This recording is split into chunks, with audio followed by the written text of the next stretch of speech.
effectivement, après plus de 20 ans à Baselworld, nous avons décidé l'an passé de venir ici et de rejoindre le SIHH, qui est un salon qui existe depuis 28 ans. Hermès a beaucoup évolué ces dernières années. Ça fait 40 ans précisément qu'Hermès s'est installé en Suisse pour faire des montres. Donc Hermès est un véritable horloger suisse, mais on peut surtout le dire depuis une quinzaine d'années où l'ensemble de nos productions internes, que ce soit les cadrans, les boîtes, même les mouvements à travers Vaucher, qui est notre participation, eh bien, sont faits maintenant en interne. Donc ces dernières années, au fond, en 15 ans, Hermès vient de bâtir un pôle industriel d'environ 300 personnes en Suisse. Et je dirais que pour clôturer cette page et en ouvrir une nouvelle aussi belle, j'espère, même plus belle encore, eh bien, le SIHH nous paraît un bel écrin pour mieux exprimer cette réalité nouvelle. Hermès, un horloger suisse avec une créativité française, mais aussi un point de vue sur l'horlogerie différent.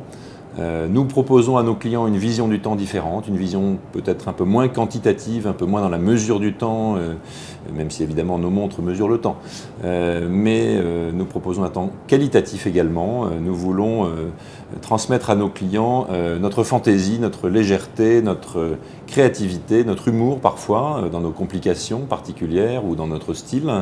Et ça, on a pensé que le cadre un peu exclusif du SIHH, le cadre également très ouvert, ouvert au public, ouvert à de nouveaux horlogers chaque année, était un cadre pertinent. Alors sur la verticalisation, je pense qu'on a fait un énorme travail depuis une quinzaine d'années.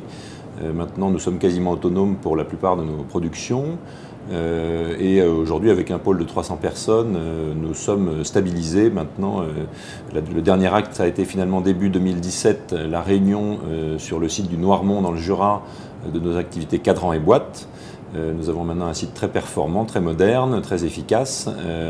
Et je dirais que maintenant, on va digérer tout ça et on va rendre ça encore plus efficace. Pour Hermès, ça a été une belle année dans nos magasins, dans notre propre réseau. Mais en face de cette reprise dans nos magasins, nous réduisons progressivement, pour le rendre plus sélectif, notre réseau de détaillants externes. Et donc, évidemment, ça consomme une partie de la croissance que nous faisons dans nos magasins.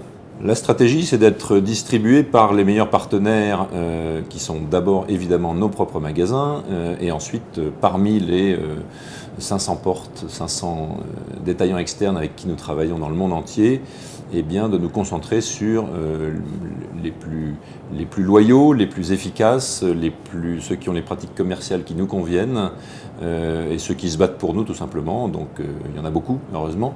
Mais 500 points de vente externes, c'est certainement encore un peu trop et nous rendrons dans les années qui viennent le réseau encore plus sélectif.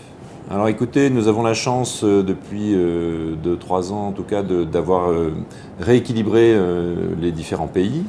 Nous étions un peu dépendants de la Chine il y a 5-6 ans, c'est plus le cas. Maintenant, ça reste un très gros marché et un marché très porteur. On est assez bien équilibré entre Chine, Japon, France, États-Unis, Europe, on va dire. Voilà. Cette année, en 2017, c'est quand même l'Asie qui a porté la croissance, qui a eu la plus forte croissance, mais la quasi-totalité des zones a été en croissance, plus légère dans certains pays, assez forte en Asie. Alors les pièces maîtresses, ça va être une pièce masculine et une pièce féminine, essentiellement, même s'il y en aura d'autres au cours de cette année. Donc là, je ne vous parle que de ce que nous présentons au SIHH. Nous en gardons pour la suite dans les mois qui viennent.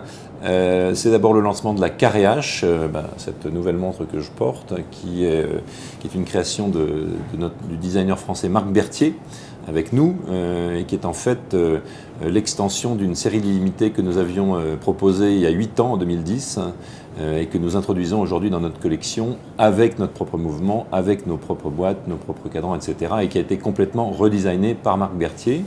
Donc ça, c'est côté masculin. Apparemment, cette montre plaît énormément. Elle est très iconique, une montre de forme, une montre carrée.